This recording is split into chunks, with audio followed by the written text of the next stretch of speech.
me flashy, make me florid, make my oratory torrid. When I preach on the devil and the communists, let me pace across the stage like a silk-suited animal in a cage. I have a really funny apologetic. I met a friend of mine who was a fundamentalist extremist and a political anarchist, and I said, that's a strange combination of ideals. And I started asking him all kinds of questions, and I asked him, so you really believe that the world was drained and flooded in 40 days, and that Noah was able to transport all 10 billion species of animals onto their correct various locations on the globe?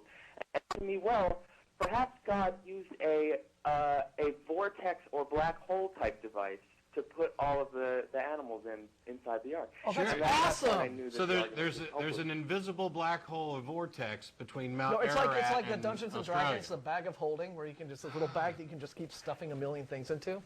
Yeah, it is like a bag of holding. I actually said that to him because he was entertaining That's as the well. boat. The boat's like awesome. a bag of holding. Yeah. But you know, it's funny. But the reason I really came on was I have a short message that I have to say, and it's addressing that even passive belief is dangerous to a functioning society, and that a lot of So I basically say I know that there's a fine line between healthy debate and reverse evangelizing.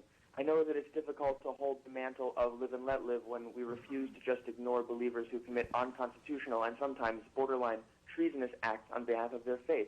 However, this is a message to those believers and non who think that the radical fringe calls attention to itself and gives passive believers a bad name. I'm here to claim that any such belief, passive or radical, is downright dangerous for a healthy and civilized society. The claim that passive belief isn't hurting anyone and should just be ignored is, to me, enabling and encouraging delusion.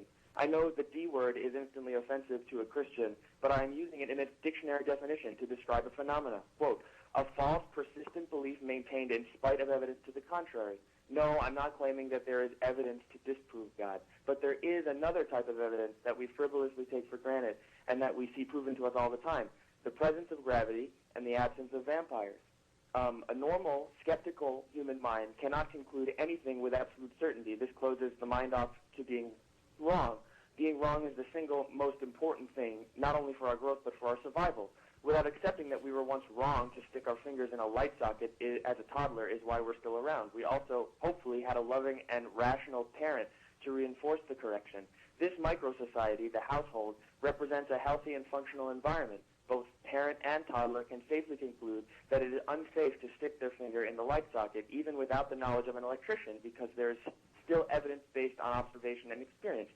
The next time you stick your finger in a socket, raspberry jam could come out. It's possible, but you aren't going to base your behavior and decisions on what's possible, only what's probable. My point is gravity and how offensively we take it for granted. Most of us make every decision under the assumption that gravity is going to do its job. We don't think for a second that gravity's rules will simply stop applying. We also don't entertain the possibility because of how vastly improbable it is. Gravity has done its job 100% of the time since the beginning of time, so that corroborating evidence is enough to not only conclude that it'll continue to work, but not to alter behavior or take preventative measures in case it doesn't. Herein lies the problem with a theist mentality, even a passive one. There are people who do ignore gravity.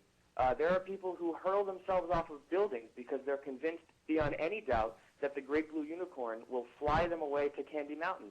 Of course, when he hits the pavement and dies, the society circles around the body and unanimously agrees that this man was crazy and delusional. We come to a consensus as a rational people. The same thing should happen when it comes to claims of a virgin birth and walking on water. But we, on a massive scale, not only enable but encourage that belief by the hundreds of millions. The man on the roof ignored the staggering evidence that supported gravity. But more specifically, he inserted an irrational variable into an otherwise rational thought process. The variable, the one based on faith, actually caused him harm. Christians on any level, whether or not they know it, are doing the same thing.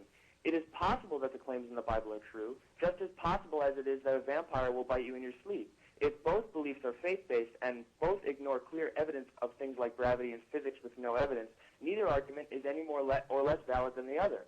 However, you will take preventative measures to save yourself from hell, but you won't take preventative measures against something just as probable, like a vampire. I completely agree with you, but this is...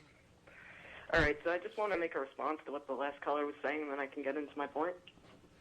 Okay. Yeah, okay, keep it short, please. He was saying that we were, like, taking taking stuff to protect ourselves from hell and vampires. I'd just like to say there are many theists out there who are extreme, but for every extreme person there are unextremes. So I just thought you might want to think about that.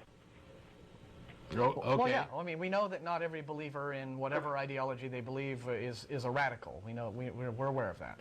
His larger point. All right. His larger point on some level was that those of you who aren't extreme are still providing cover and for the irrational beliefs of those who are extreme, and that your beliefs are no more supported than theirs are. But I'll let you get.